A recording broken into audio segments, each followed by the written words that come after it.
उनको नुकसान झेलना पड़ता है। इसलिए आपको हमेशा अपने पैसों को सोच समझकर ही खर्च करना चाहिए। पैसे इन्वेस्ट करने से पहले आपको मार्केट के बारे में अच्छे से जानकारी होनी चाहिए और अगर आपको इसके बारे में ज्यादा नहीं पता तो आप शुरुआत में किसी एक्सपर्ट की सलाह भी ले सकते हैं। पहले से ही ऐसा करने से आपके पैसे सुरक्षित रहेंगे और आपको लॉस होने का चांस भी काफी कम होगा, जिससे आप कर्जे में डूबने से बच सकते हैं, क्योंकि मार्केट में अक्सर प्रॉफिट और लॉस चलता रहता है और शेयर्स अक्सर कम ज्यादा होते रहते हैं। इसलिए बिना जानकारी के सीधे ही इन्वेस्ट कर देना एक सही आदत नहीं है। तो दोस्तों, अगर आप में भी ऐसी आदत है तो इसे आप आज से ही बदल दें और हमेशा सोच समझकर और एक्सपर्ट की राय से ही अपने पैसे इन्वेस्ट करें, ताकि आप आगे जाके कर्जे में ना डूबे रहें। नंबर 2, पहले से इमरजेंसी फंड बनाकर ना रखना।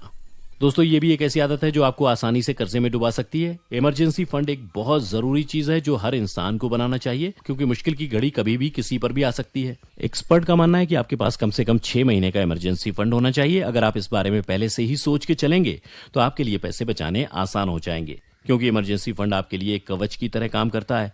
अगर आप पहले से ही इमरजेंसी फंड बनाकर रखेंगे तो आपको मुश्किल के समय में अपने दोस्त, रिश्तेदार या किसी और से पैसे मांगने की जरूरत नहीं पड़ेगी।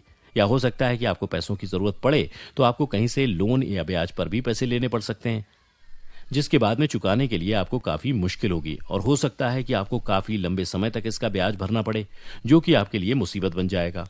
इसलिए इन सब चीजों के बारे में पहले से ही सोच के चलें और अभी से ही अपना इमरजेंसी फंड बनाएं।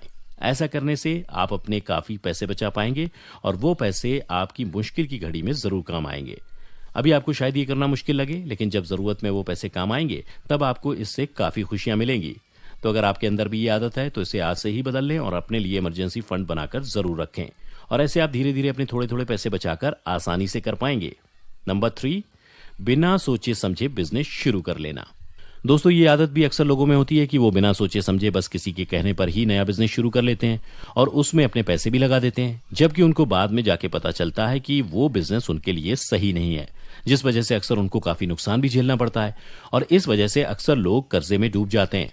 इसलिए ऐसा ना हो, उसके लिए आप कोशिश करें कि जब भी कोई नया बिजनेस शुरू करें तो उससे पहले उसके बारे में अच्छे से जानकारी ले लें।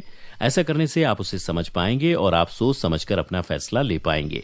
आप चाहें तो उस बिजनेस के बारे में पहले कुछ खोजबीन भी कर सकते हैं और इस बारे में पहले से ही देख सकते हैं कि आप जहां बिजनेस शुरू करने की सोच रहे हैं वहां पर आपका बिजनेस अच्छा चलेगा या नहीं।